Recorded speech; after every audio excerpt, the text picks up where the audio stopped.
দারে আর কামের মধ্যে নবী দোয়া করতেছিলেন, হে মালিক, ওমর ইবনে হিশাম ও ইবনে খাত্তাবকে তুমি কালেমার জন্য কবুল করে নাও। মাঝখানে আসছে ওমর, রাস্তার মাঝে এক আল্লাহর বান্দা নাঈম নামের একজন দাঁড়ায়, কয় দাঁড়াও। ওমর মেজাজ গরম করে, কই যাও? বলে মুহাম্মদের মাথা কাটতে যাই। কয় দাঁড়াও, তুমি মুহাম্মদের মাথা কাটবা, পরে তোমার আপন বোনের খবর নাও, সে কালেমাওয়ালা মুসলমান হয়ে গেল। তোমার ভগ্নিপতি তিনিও কালেমাওয়ালা মুসলমান হয়ে গেল। ওমরের মাথা গরম হয়ে গেছে, আমার মুহাম্মদের খবর পরে নিব, আমার আগে আপন বোনের খবর নিয়ে নেই। ওদিকে আমার নবী দোয়া করেন, হে মালিক, ওমরের তুমি কালেমার সৈনিক বানায় দাও। ওমর চলছে বোনের বাড়ি, বোন আর ভগ্নিপতি ঘরের ভেতরে দরজা লাগাইয়া দুইজনে কোরআন পড়তেছিলেন। খাব্বাব বিন আল আরাত তিনি দুইজনকে কোরআন তেলাওয়াত পড়াইতেছিলেন, কোরআন পড়াচ্ছিলেন। ওমর যখন দরজায় গিয়ে আওয়াজ পাইলেন ভেতরে কোরআন তেলাওয়াতের আওয়াজ, দরজা নক করলেন। বোন অনুভব করলো আমার ভাই ওমর দাঁড়ায় গেল দরজার সামনে, কোরআন শরীফ বন্ধ করে দিলেন। খাব্বাব আত্মগোপনে চলে গেলেন, ভগ্নিপতি সহ বসে থাকলেন। ওমর তরবারিটা হাতে নিয়ে কয়, তুমি কি মুহাম্মদের কালেমা পড়েছো? বোন বলে আলহামদুলিল্লাহ, ভগ্নিপতিও বলে আলহামদুলিল্লাহ। ওমর বলে কালেমাটা ফিরায় দেও। বোন ডাক দিয়ে কয়, ভাই এমন কালেমা পড়েছি কল্লা দেওয়া যায়, কালেমা ফিরাইয়া দেওয়া যায় না। জীবন বিলীন করে দেওয়া যায়, কিন্তু কালেমা কখনো ফেরত দেওয়া যাবে না রে ভাই। ওমর সাথে সাথে তরবারিটা বের করে ভগ্নিপতিকে আঘাত করার পরে বোনের উপরে আঘাত শুরু করলো। বোনের নরম শরীর থেকে রক্ত পড়ে জমিনটা লাল হয়ে গেল, কান্না শুরু করলো। বোন ডাক দিয়ে কয়, ভাই তুমি জানো আমার মা নাই, আমার বাবা নাই, তুমি আমার আপন ভাই। আজকে তুমি আমাকে তরবারি দিয়া যত পারো আঘাত করো, তবে শুনে নাও, কালেমা যেই জায়গায় ঢুকাইছি ওই জায়গায় তোমার তরবারি কখনো ঢুকবে না। বোনের মায়ার কান্না দেখা ওমরের দিলটা নরম, ওদিকে মদিনার নবীর দোয়া চলতেছে। ওমর ডাক দিয়ে কয়, ঘরে ঢুকার সময় একটা আওয়াজ পেয়েছিলাম। বলে কি? দেখা যাবে নি? বলে ওটা কোরআনের আওয়াজ, তুমি নাপাক, গোসল করে নাও, না হয় ধরা যাবে না। ওমর গোসল করলে, গোসল করিয়া কোরআন শরীফ খুললো।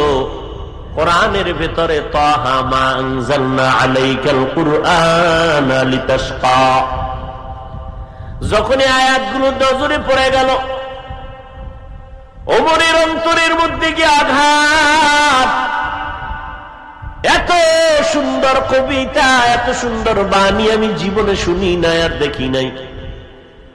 এত সুন্দর বাণী যে তোমাদের শিখাইছে সে না জানি কত সুন্দর।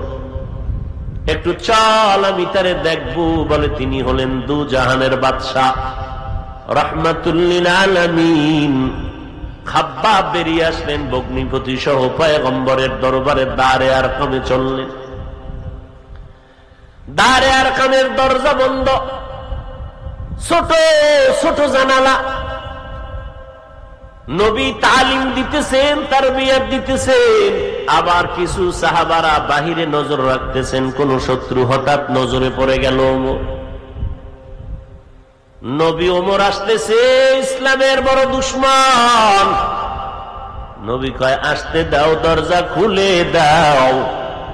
ওমর এখন আমাকে মারার জন্য আসে না, আমাকে নিজেই মরার জন্য আসতেছে, রাস্তা খুলে দাও। ওমর আইসা নবীর সামনে তরবারি দিয়া কয়, পয়গম্বর আমি আসছিলাম আপনার মাথা কাটার জন্য, মাফ করে দেন, আর আমাকে আপনি কালেমা পড়াইয়া মুসলমান বানিয়ে দেন। 40তম মুসলমান হযরত ওমর হইয়া নবীর হাতে হাতটা লাগাইছেন। এমন বরকত পেয়ে গেল হযরত ওমর অল্প টাইমের ভেতরে, সেকেন্ডের মধ্যে এমন পাওয়ার ওমরের মধ্যে ঢুকে গেল। ওমর বিধর্মীদের এক কাফেলার মজলিসে গিয়া কয়, দেখছো নি আমি ওমরের চিনুনি, এখন কিন্তু আমি চেঞ্জ হয়ে গেছি রে বেঈমান, আমি এখন মুহাম্মদের হাতে কালেমা পড়েছি, আমি ওমরের সামনে মুহাম্মদের বিরুদ্ধে কথা বললে আয়, আমার তরবারি রেডি হয়ে আছে। এইবার নবীর মাধ্যমে ওমর কালেমা পড়লেন, আর আমার নবী এবার ওপেন কালেমার দাওয়াত দেওয়া শুরু করলেন। সেই ওমর ওয়াক্ত জাহানের খলিফা ওমর, নবীর আদর্শের কারণে আল্লাহ এত সম্মান দান করেছেন, শুধু দুনিয়ায় একটু তিনি জান্নাতের টিকিট পেয়ে গেছেন, অপর দিকে আল্লাহ তাকে এত মোহাব্বতের নজরে দাগ দিয়েছেন। নবী বাইতুল্লাহ তাওয়াফ করলেন, তাওয়াফের পরে সাহাবায়ে কেরামদের নিয়ে মশওয়ারা করলেন, তাওয়াফের পরে 2 রাকাত নামাজ পড়া লাগবে, কোথায় নামাজ আদায় করব, বাইতুল্লাহর দরজার পাশে নাকি জমজম কূপের কিনারায় নাকি হাতিমে কাবায়? ওমর কয়, নবী আমার মতামত হলো যেই পাথরের উপরে দাঁড়াইয়া আল্লাহর নবী ইব্রাহিম বাইতুল্লাহ নির্মাণ করেছিলেন, মাকামে ইব্রাহিম, এর পেছনে আমরা 2 রাকাত নামাজ পড়ি। নবী বললেন, সিদ্ধান্ত তো দিতে পারি না। হঠাৎ করে জিব্রাইল আমিন হাজির হয়ে গেলেন। নবী গো, আল্লাহর সালাম, আল্লাহ আপনাকে সালাম দিয়েছেন, আর বলেছেন ওমর যেই মতামত পেশ করেছেন আল্লাহ ওমরের মতামত মেনে নিয়েছেন, আপনি নবীকেও মানতে বলেছি। নবীর আদর্শের দ্বারা ওমরের মতো বান্দা, টপ লেভেলের সন্ত্রাসী ওমর নবীর হাতে কালেমা পড়ে এত পাওয়ারফুল হয়ে গেল। ওমর যেই রাস্তায় চলে শয়তান ওই রাস্তায় চলতে ভয় পায়, অন্যদিকে চলে যায়। কেমন মানুষ ওমর, অর্ধজাহানের খলিফা, একা একা চলে, কোনো সিকিউরিটি গার্ড নাই, কোনো পাহারাদার নাই।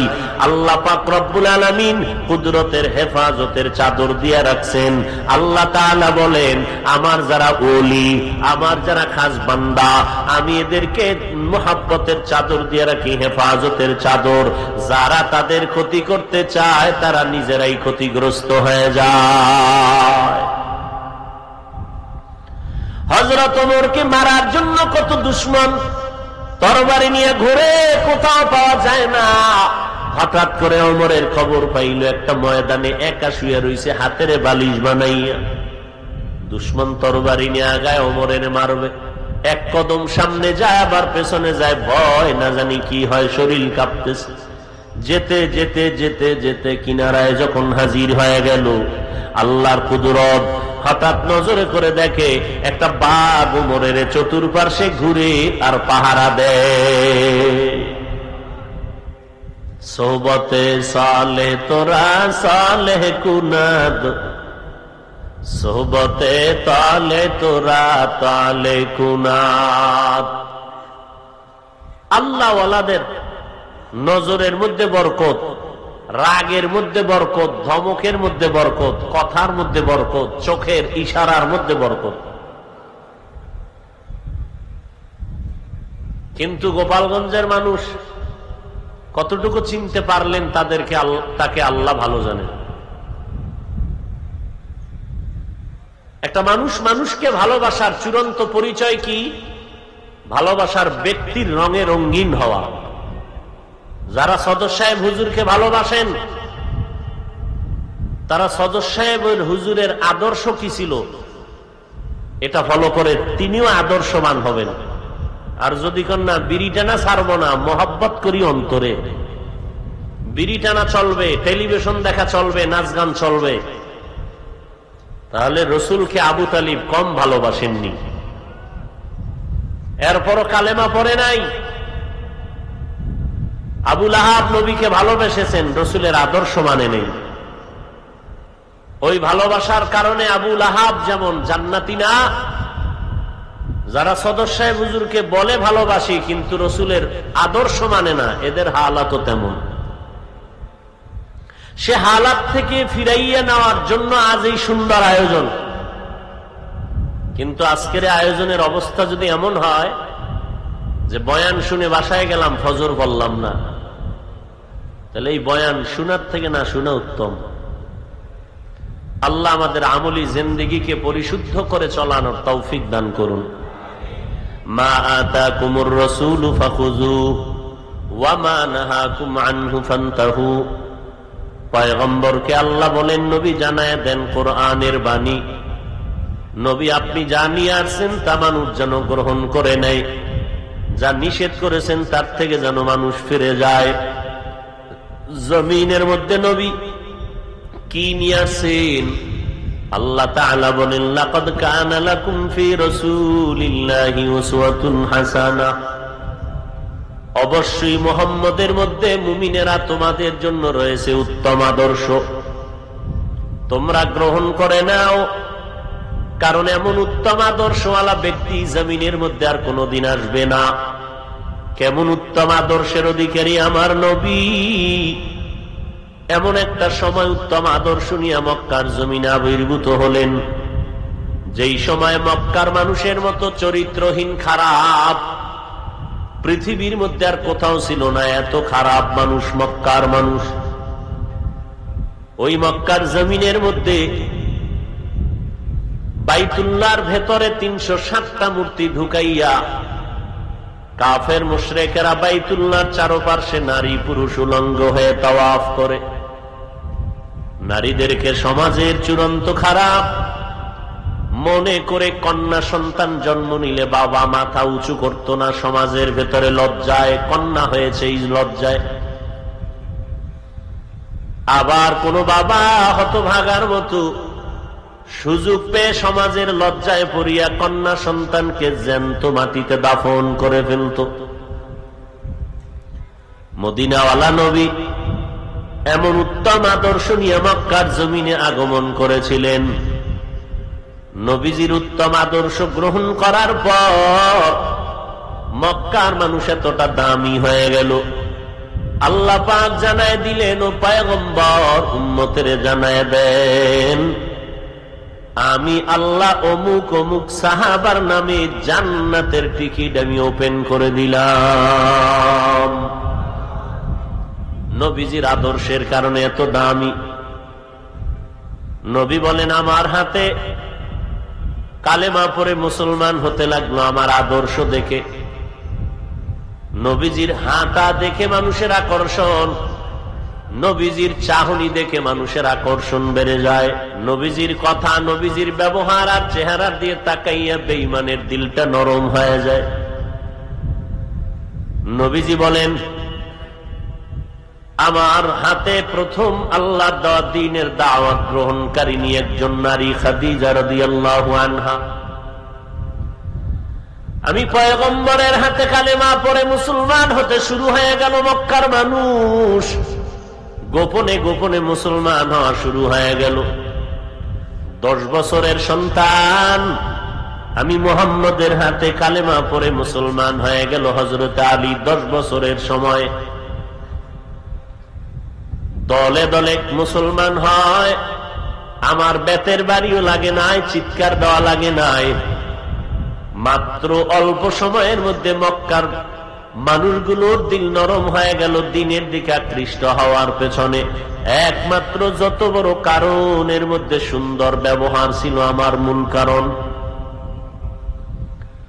আমার চলাফেরা, আমার আদব, আমার সবকিছু দেখে মানুষগুলো পাগলের মতো হয়ে যাইত। ও দুনিয়ার মানুষ, আল্লামা শামসুল হক ফরিদপুরি রহমাতুল্লাহ আলাইহি বলতেন, দুনিয়াতে যত মানুষ দেখো সব হলো পাগলের দল, একটা মানুষও নাই যে পাগল না। দুনিয়ার সব মানুষ হলো পাগল। আমি হুজুর যেমন পাগল, যারা হুজুর না তারাও পাগল।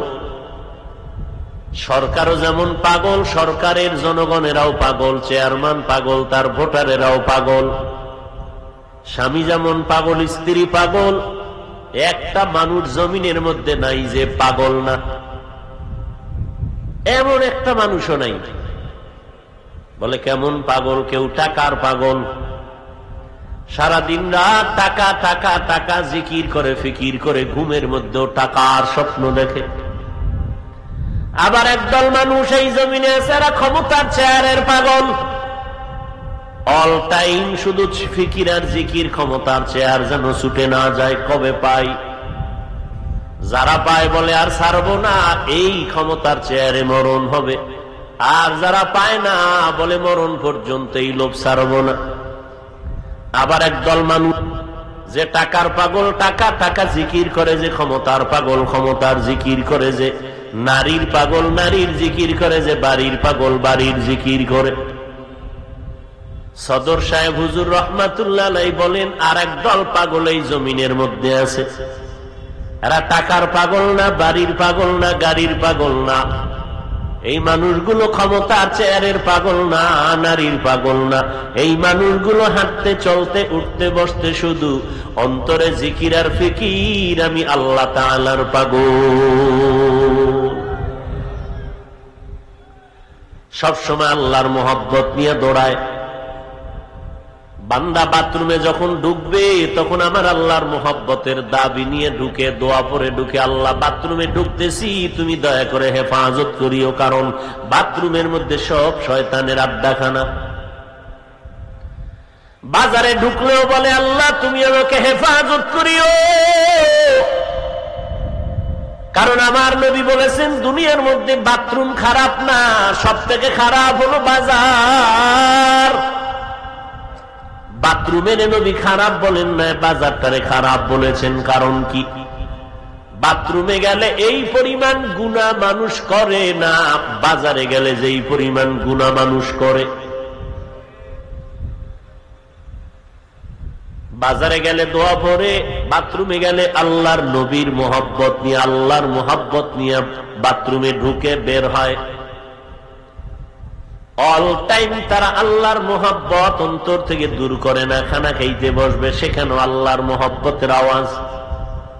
আল্লাহ কয়, নবী জানায় দেন আমার বান্দারা যারা আমি আল্লাহকে ভুলে না, আমি আল্লাহ তাদেরকে ভুলি না। আমি সব সময় এদেরকে পাহারা দিয়ে রাখি।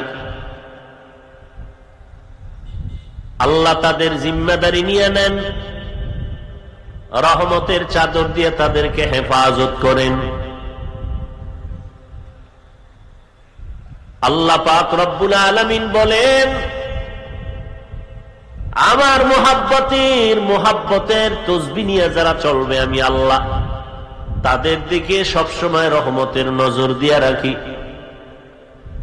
তাহলে শামসুল হক ফরিদপুরি রহমাতুল্লাহ আলাইহি এত বড় একজন হাস্তি, রব্বুল আলামিন কুদরতের হাতে তার কবরে জান্নাতের মাকাম উঁচু করে দিন, বলেন আমিন।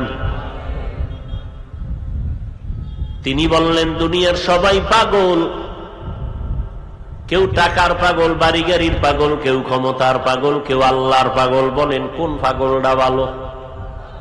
জোরে বলেন। অতএব দুনিয়ার মানুষ এই রবিউল আউয়ালে আমার নবী উম্মতের বারবার শিক্ষা দিয়ে গেলেন, উত্তম আদর্শ গ্রহণ করে নাও, আল্লাহর পাগল হয়ে যাও। আল্লাহর পাগল হইলে দেখবা দুনিয়ার সব তোমার পায়ের নিচে গোলামি করতে বাধ্য হবে। মান কানা লিল্লাহ কানাল্লাহু লাহু, যেই ব্যক্তি আল্লাহর হয়ে যায় সব তার গোলামিতে পরিণত হয়ে যায়। খাকো বাদো আবু আতিশ বন্দান, বা মানে তু মুর্দা বাহাক জিন্দা। আল্লাহর পাগল হয়ে যাও রে গোলাম। আল্লাহর পাগল যারা হয়েছেন, দুনিয়া তাদের পায়ের নিচে এসে চুমু খেয়েছে। টাকার পেছনে তারা ঘুরে নাই, টাকা তাদের পেছনে ঘুরছে। ক্ষমতা তাদের পেছনে ভিক্ষা করেছে। কত লোভানক দৃষ্টি দেখাইছে, কিন্তু আল্লাহর পাগলের ফিরাইতে পারে না। আল্লাহর পাগল যারা হয়েছে, এদের বিয়া শাদিও বন্ধ হয় নাই, খানাও বন্ধ হয় নাই, ঘুমও বন্ধ হয় নাই, ব্যবসা বাণিজ্য বন্ধ হয় নাই। সাহাবায়ে কেরাম আল্লাহর পাগল, ব্যবসা করেছেন, চাকরি করেছেন, রাতের বেলা নামাজে সময় কাটিয়েছেন। এরে নবীর আশিক, আমার মায়ার নবীর আদর্শ দিয়া মক্কা বিজয়ের রূপরেখা তৈরি করে ফেললেন। ওই মদিনার আদর্শের মালা গলায় লাগাও। বান্দা কেমনে তুমি খানা খাইবা সেখানেও নবীর আদর্শ ফলো করে চলো। আঙ্গুলের নখগুলো কেমনে কাটবা সেখানেও নবীর তরিকা সুন্নতকে আদর্শ হিসাবে গ্রহণ করে নাও। দুনিয়ার কোনো কাজ বন্ধ হবে না, চাকরিও যাবে না, লেখাপড়া বন্ধ হবে না। আমার নবীর উত্তম আদর্শের মতো আর জমিনের মধ্যে কারো আদর্শ নাই। যত আদর্শর স্লোগান এই জমিনের মধ্যে শুনলাম, সব আদর্শগুলো নাপাক, একমাত্র মদিনাওয়ালা নবীর আদর্শই পাক। পয়গম্বরের আল্লাহ তাআলা অলৌকিক কিছু দান করেছিলেন, কারণ আমার নবীর মতো নবী নাই। নবীজি বলেন, আমি আবু বকরকে নিয়ে, তিনি কালেমা পড়ে মুসলমান হলেন আমার হাতে। আবু বকর দুইজনে রাস্তা দিয়া চলতেছি, পাথরওয়ালা পথ, ডানে বামে জঙ্গল আর পাহাড়। চলতে চলতে পেটে ক্ষুধা লাগছে, হঠাৎ করে তাকায় দেখি একটা চেটিয়াল ময়দানে বকরির পাল নিয়ে রাখাল দাঁড়ানো। আমি আবু বকর সহ দাঁড়ায় গেলাম। দাঁড়াইয়া রাখালকে ডাকলাম, রাখাল একটু সামনে দাঁড়াও। রাখাল আমার সামনে দাঁড়ায় গেল। তোমার এই বকরির পালের মধ্যে দুধ দেওয়ার মতো কোন বকরি আছে কিনা? বলে আছে। বলে পারবা, আমাকে একটু দুধ দাও, আমরা ক্ষুধার তৃষ্ণা পান করব। রাখাল বলে না, সম্ভব না, কারণ এ রাখাল আমি মাত্র আমানতদার, এটার মালিক আমি না। মালিকের অনুমতি ছাড়া আমি কোন বকরির দুধ আমি আপনাকে দিতে ব্যর্থ পারতেছি না। নবীজি শেষ পর্যন্ত বললেন, রাখাল তুমি এমন একটা বকরি আমার সামনে এনে দাও, যেই বকরিটা দুধ দিবে দূরের কথা, দেওয়ার মতো কোনো কাইফিয়াত নাই, কোনো সিস্টেমই ওর নাই। দুধ দিবে দূরের কথা, দেওয়ার কোনো সিস্টেমই নাই, এমন একটা বকরি আমার সামনে এনে দাঁড় করায় দাও। রাখাল বলে, আমি বকরি এনে দাঁড় করায় দিলাম। হঠাৎ নজর করে দেখি মদিনাওয়ালা আব্দুল্লাহর সন্তান ঠোঁট নাড়াইয়া নাড়াইয়া কি যেন বলল। হঠাৎ নজর করে দেখি আমার বকরিটা দুধে তার ওলানটা ভরপুর হয়ে গেল। নবী নিজ হাতে দুধ দহন করেন, নবী পেট ভরে দুধ পান করেছেন, আবু বকরকেও পান করাইলেন, আমাকেও দিলেন। আবার রহমতের নবী হঠাৎ ঠোঁট মুবারক নাড়াইয়া কি পড়লেন, আবার বকরি আগের মতো হয়ে গেল। নবীজি বলে, বকরিটা পালের মধ্যে নিয়ে দাও। আমি রাখাল বকরি পালের মধ্যে নিয়ে দৌড়াইয়া দাঁড়ায় গেলাম। আমি এখনো ইসলাম চিনি না, কালেমা পড়ি নাই। মদিনাওয়ালা নবীর আশ্চর্য অবস্থা দেখার পর আমি বললাম, পয়গম্বর দেরি করবেন না, আমাকেও কালেমা পড়ায় মুসলমান বানায় দে। নবী বলেন, ওই মুসলমান কত বড় দামি সাহাবী হয়ে গেল, আব্দুল্লাহ ইবনে মাসউদ রাদিয়াল্লাহু তাআলা আনহু। এই আব্দুল্লাহ ইবনে মাসউদ আমি নবীর আদর্শের এত পাগল হয়ে গেল। মুফাসসিরিনে কেরাম, মুহাদ্দিসিনে কেরাম লেখেন, আব্দুল্লাহ ইবনে মাসউদ যখন হাঁটতেন পেছন দিক দিয়ে তাকাইলে মনে হয় পয়গম্বরের নিদর্শন দেখা যায়। আব্দুল্লাহ বিন মাসউদ রাদিয়াল্লাহু তাআলা আনহুর চেহারার মধ্যে নবীর নমুনা, নবীজির চেহারা মোবারকের নমুনা। নবীর আদর্শ দিয়া মানুষগুলোকে আকৃষ্ট করে ফেললেন।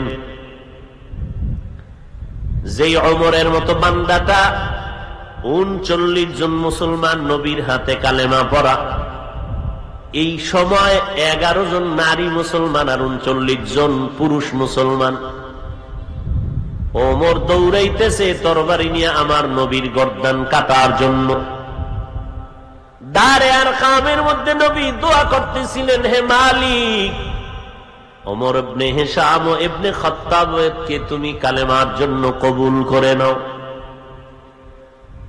মাঝখানে আসছে ওমর, রাস্তার মাঝে এক আল্লাহর বান্দা নাঈম নামের একজন দাঁড়ায়, কয় দাঁড়াও। ওমর মেজাজ গরম করে, কই যাও? বলে মুহাম্মদের মাথা কাটতে যাই। কয় দাঁড়াও, তুমি মুহাম্মদের মাথা কাটবা, পরে তোমার আপন বোনের খবর নাও, সে কালেমাওয়ালা মুসলমান হয়ে গেল।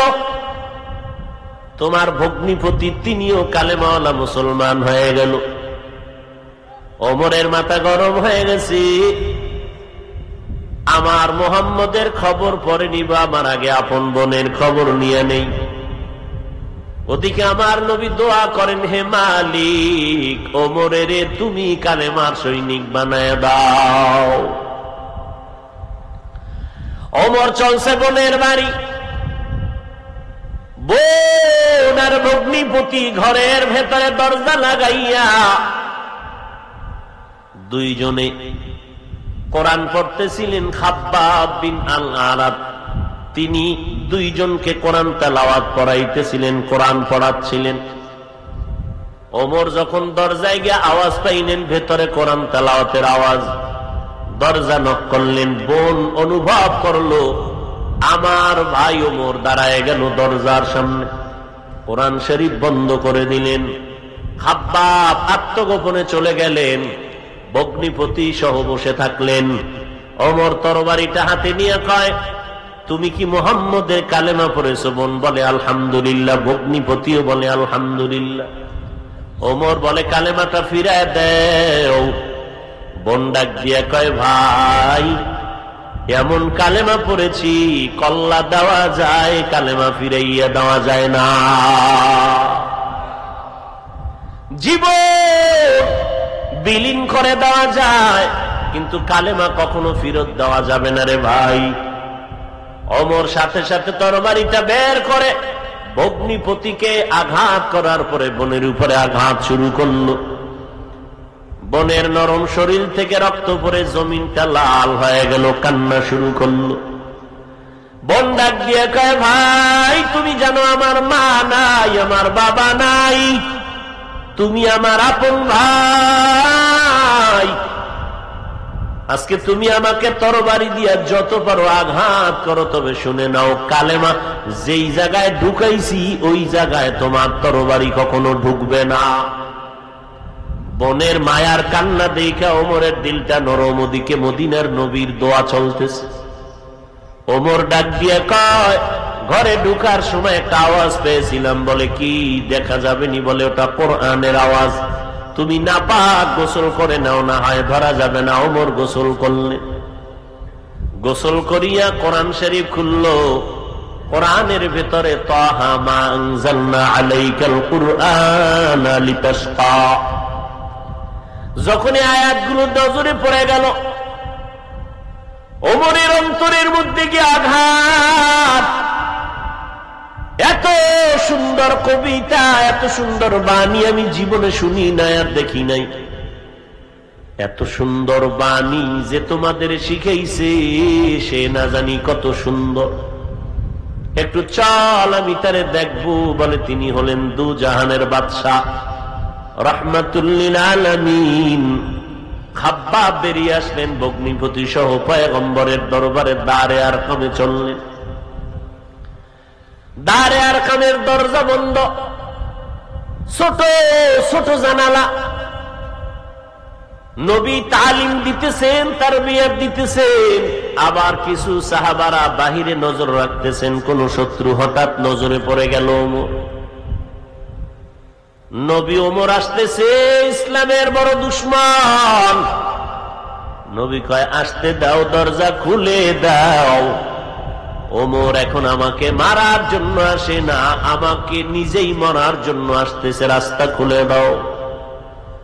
ওমর আয়েশা নবীর সামনে তরবারি দিয়া কয়, পয়গম্বর, আমি আসছিলাম আপনার মাথা কাটার জন্য, মাফ করে দেন, আর আমাকে আপনি কালেমা পড়াইয়া মুসলমান বানিয়ে দেন। 40তম মুসলমান হযরত ওমর হইয়া নবীর হাতে হাতটা লাগাইছেন। এমন বরকত পেয়ে গেল হযরত ওমর অল্প টাইমের ভেতরে, সেকেন্ডের মধ্যে এমন পাওয়ার ওমরের মধ্যে ঢুকে গেল। ওমর বিধর্মীদের এক কাফেলার মজলিসে গিয়া কয়, দেখছো নি আমি ওমরের চিনুনি, এখন কিন্তু আমি চেঞ্জ হয়ে গেছি রে বেঈমান, আমি এখন মুহাম্মদের হাতে কালেমা পড়েছি, আমি ওমরের সামনে মুহাম্মদের বিরুদ্ধে কথা বললে আয়, আমার তরবারি রেডি হয়ে আছে। এইবার নবীর মাধ্যমে ওমর কালেমা পড়লেন, আর আমার নবী এবার ওপেন কালেমার দাওয়াত দেওয়া শুরু করলেন। সেই ওমর ওয়াক্ত জাহানের খলিফা ওমর, নবীর আদর্শের কারণে আল্লাহ এত সম্মান দান করেছেন। শুধু দুনিয়ায় এক তো তিনি জান্নাতের টিকিট পেয়ে গেছেন, অপর দিকে আল্লাহ তাকে এত মোহাব্বতের নজরে দাগ দিয়েছেন। নবী বাইতুল্লাহ তাওয়াফ করলেন, তাওয়াফের পরে সাহাবায়ে কেরামদের নিয়ে মশওয়ারা করলেন, তাওয়াফের পরে 2 রাকাত নামাজ পড়া লাগবে, কোথায় নামাজ আদায় করব? বাইতুল্লাহর দরজার পাশে, নাকি জমজম কূপের কিনারায়, নাকি হাতিমে কাবায়? ওমর কয়, নবী আমার মতামত হলো যেই পাথরের উপরে দাঁড়াইয়া আল্লাহর নবী ইব্রাহিম বাইতুল্লাহ নির্মাণ করেছিলেন, মাকামে ইব্রাহিম, এর পেছনে আমরা 2 রাকাত নামাজ পড়ি। নবী বললেন, সিদ্ধান্ত তো দিতে পারি না। হঠাৎ করে জিব্রাইল আমিন হাজির হয়ে গেলেন। নবী গো, আল্লাহর সালাম, আল্লাহ আপনাকে সালাম দিয়েছেন, আর বলেছেন ওমর যেই মতামত পেশ করেছেন আল্লাহ ওমরের মতামত মেনে নিয়েছেন, আপনি নবীকেও মানতে বলেছে। নবীর আদর্শের দ্বারা ওমরের মতো বান্দা, টপ লেভেলের সন্ত্রাসী ওমর, নবীর হাতে কালেমা পড়ে এত পাওয়ারফুল হয়ে গেল। ওমর যেই রাস্তায় চলে শয়তান ওই রাস্তায় চলতে ভয় পায়, অন্যদিকে চলে যায়। কেমন মানুষ ওমর, অর্ধজাহানের খলিফা, একা একা চলে, কোনো সিকিউরিটি গার্ড নাই, কোনো পাহারাদার নাই। আল্লাহ পাক রব্বুল আলামিন কুদরতের হেফাজতের চাদর দিয়ে রাখছেন। আল্লাহ তাআলা বলেন, আমার যারা ওলি, আমার যারা খাস বান্দা, আমি এদেরকে মুহাব্বতের চাদর দিয়ে রাখি, হেফাজতের চাদর। যারা তাদের ক্ষতি করতে চায় তারা নিজেরাই ক্ষতিগ্রস্ত হয়ে যায়। হযরত ওমরকে মারার জন্য কত দুশমন তরবারি নিয়ে ঘুরে, কোথাও পাওয়া যায় না। হঠাৎ করে ওমরের খবর পাইল, একটা ময়দানে একা শুয়ে রইছে, হাতের বালিশ বানাইয়া। দুশমন তরবারি নিয়ে আগায়, ওমরের মারবে। এক কদম সামনে যায়, আবার পেছনে যায়, ভয় না জানি কি হয়, শরীর কাঁপতেছে। যেতে যেতে যেতে যেতে কিনারায় যখন হাজির হয়ে গেল, আল্লাহর কুদরত, হঠাৎ নজরে করে দেখে একটা বাঘ ওমরের চতুর্পার্শ্বে ঘুরে আর পাহারা দেয়। ওই লোকটা কাঁপতে কাঁপতে হাতের তরবারি মাটিতে বইরে গেছে। ওমর ছিলেন ঘুমে, নজর করে দেখে বেচারা ভয়ে কাঁপতেছে। ও ভাই, আপনি কাঁপেন কেন? বসেন। নিচে তাকায় দেখে তরবারি, তো ভয় কিসের, বসেন। অর্ধজাহানের খলিফা, কোন সিকিউরিটি গার্ড নাই, কোন পাহারাদার নাই, বাঘ তাকে পাহারা দেয়। আল্লাহ পাকের কুদরত, রসুলের আদর্শের বরকত। এই জন্য আল্লাহ বলেন, রসুলের আদর্শের মতো উত্তম আদর্শ আর কোথাও নাই, তোমরা তা গ্রহণ করো, দুনিয়াতেও কামিয়াব, আখিরাতেও কামিয়াব। ওমর ডাক দিয়ে কয়, ভাই তুমি এখানে কেন আসছো? সব ঘটনা খুলে বলল। বলার পর বলে, এখন তুমি কি করবা? বলে, আমারে টাকার লোভ দেখাইয়া পাঠাইছে আপনাকে হত্যা করার জন্য, আমারে মাফ করে দেন, আর আমাকে কালেমা পড়ায় মুসলমান বানায় দেন। ইসলাম এমনি এমনি এমনি এমনি আদর্শ দিয়ে পর্যন্ত আছে।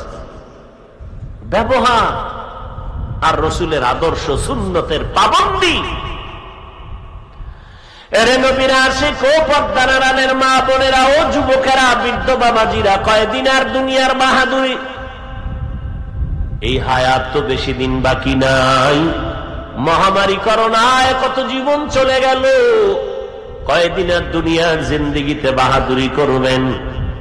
এখনো সময় আছে। রবিউল আউয়াল থেকে শপথ নিয়ে বান্দা ওয়াদা করো, জীবনে যত অন্যায় করেছি, আজ আমার অন্যায়ের কারণে, গুনার কারণে আমার হাত না পাক, আমার চোখ না পাক, আমার জিহ্বা না পাক, অন্তর না পাক, ও দয়ার মালিক, ভুলে অন্যায় করেছি, শয়তান ও নফসের ধোকায় পড়েছি রে আল্লাহ, আজকে থেকে তওবা করে নিলাম। জীবনে নামাজ ছাড়বো না, বেপরদায় চলবো না, মা বাবারে কষ্ট দিব না, ওলামায়ে কেরামের বিরুদ্ধে যাব না, নবীর তরিকা মেনে চলবো, নামাজ পড়বো। ও আল্লাহর বান্দারা, আমরা যারা নবীর তরিকা মানতেছি, অনেকে মনে মনে ভাবে নবীর তরিকা মতো চললে বুঝি স্বাধীনতা নষ্ট হয়ে যাবে। ও যুবক ভাই, আজকে নজর করে দেখেন, আমরা নবীর তরিকা মানার কারণে বলেন আমগো স্বাধীনতা নষ্ট কই হইল। আপনারাও যেমন খানা খান, আমরাও খাই, আপনারাও ঘুমান, আমরাও ঘুমাই, আপনারা ব্যবসা বাণিজ্য করেন, আমরাও করি, আপনারা স্বাধীনভাবে দেশ বিদেশ ঘুরেন, আমরাও দেশ বিদেশ ঘুরি। বলেন আমাদের স্বাধীনতা নষ্ট হলো কোথায়? অতএব নবীর উম্মতের দল, নবীর তরিকা মানতে গেলে লেখাপড়া বন্ধ হবে না, চাকরিও যাবে না, ব্যবসাও বন্ধ হবে না। আপনার আমার মতো কত বান্দা স্কুল কলেজে লেখাপড়া করিয়াও নামাজ ছাড়ে না, নবীর আদর্শ মতো এখনো জীবন যাপন করে, অভাব নাই। আপনার আমার মতো বান্দা র্যাব, আর্মি, পুলিশ, বিডিআর এর চাকরি করে, নবীর তরিকা মতো চলে, অভাব নাই। একটু নিজেকে প্রশ্ন করেন, আপনি কেন পারবেন না? আল্লাহর কাছে তওবা করেন, না জানি আল্লাহ আপনার গুনার কারণে বেজার, মা বাবার বদদোয়া বুঝি আপনার কপালে লেগে গেল। আপনার আমার মতো কত বান্দা গাড়ি চালায়, ড্রাইভারি করে, এক বেলার নামাজও বাদ দেয় না, আপনি কেন পারবেন না? কৃষি কাজ করে, শ্রমিকের কাজ করে, নদীতে মাছ ধরে, এক বেলার নামাজও বাদ দেয় না। অতএব আল্লাহর কাছে তওবা করে নেন।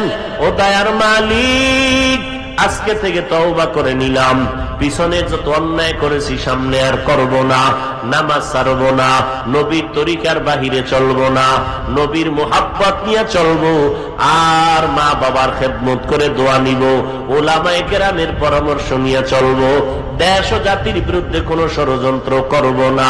তওবা করার মতো যদি অন্তর তৈরি হয়, হায়াতের মালিক আমার আল্লাহ, ইজ্জতের মালিক আমার আল্লাহ, রিজিকের মালিক আমার আল্লাহ।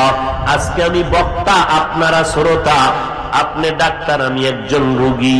যতই বাহাদুরি করি না কেন, যতই বাহাদুরি করি, হায়াতটা যতদিন আছে ততদিন, যখন চক্ষু দুইটা বন্ধ হয়ে যাবে, আমার গেঞ্জিটা বেলেট দিয়া কেটে কেটে রেখে সবাই আমারে সাদা কাপনের প্যাকেট বানাইয়া আপনাকে অন্ধকার কবর বাঁশবাগানে রেখে আসবে।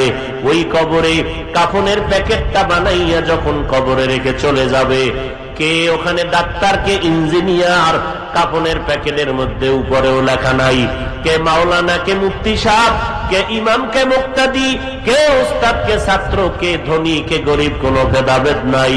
নবী বলেন, ওই কবরে যাওয়ার পরে তুমি কয় টাকার মালিক, কোন দল করছো, কি পরিমাণের নেতা তুমি, একটা প্রশ্ন করা হবে না।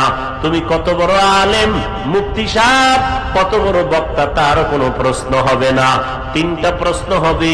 নবী বলেন, যারা জবাব দিবে জান্নাত পাবে, যারা জবাব দিতে পারবে না তারা জান্নাত পাবে না। এক প্রশ্ন, রবের পরিচয় দাও। দ্বিতীয়, তুমি ধর্মের পরিচয় দাও। তৃতীয় প্রশ্ন, রাহমাতুল লিল আলামিনের পরিচয় দাও। ওই কবরের কথা স্মরণ করে নবী বলেন, যারা প্রশ্নের জবাব দিতে পারবে না, দুনিয়াতে রবের গোলামি করে না, গুনাহগার হইয়া যাবে। ওই বান্দাগুলো কবরে যাওয়ার পরে কোনো জবাব দিতে পারবে না। আল্লাহ তাআলা বলবেন, ও ফেরেশতা, এই নাফরমানের কবরে জাহান্নামের বিছানা দিয়া দাও, জাহান্নামের সাথে রাস্তা বানাও।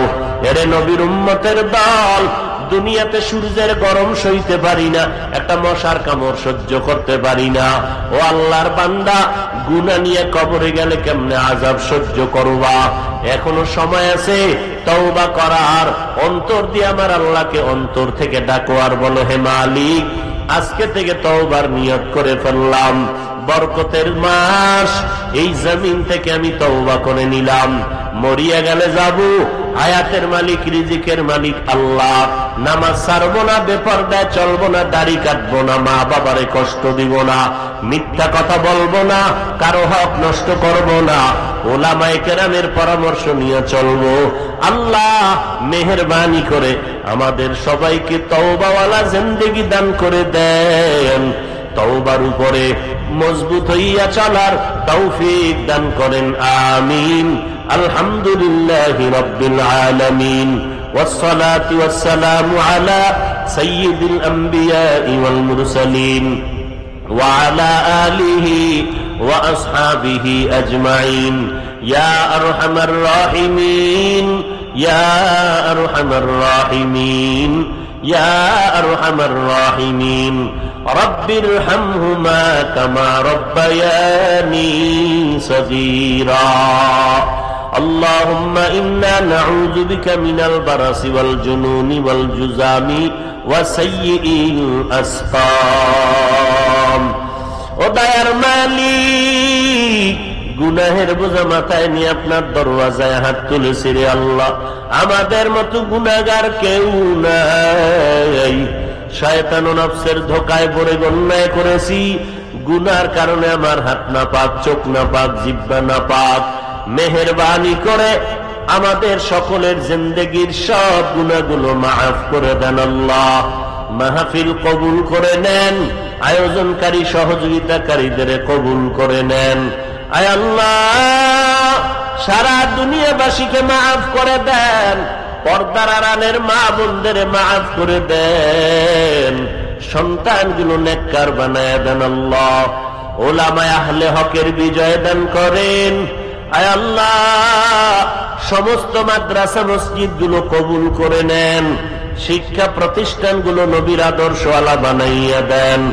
আয় আল্লাহ, মিথ্যা মামলায় যারা জড়িত মুক্তি দান করেন, বাতিলের মোকাবেলায় বিজয়ী করে দেন, ইসলামের ব্যানার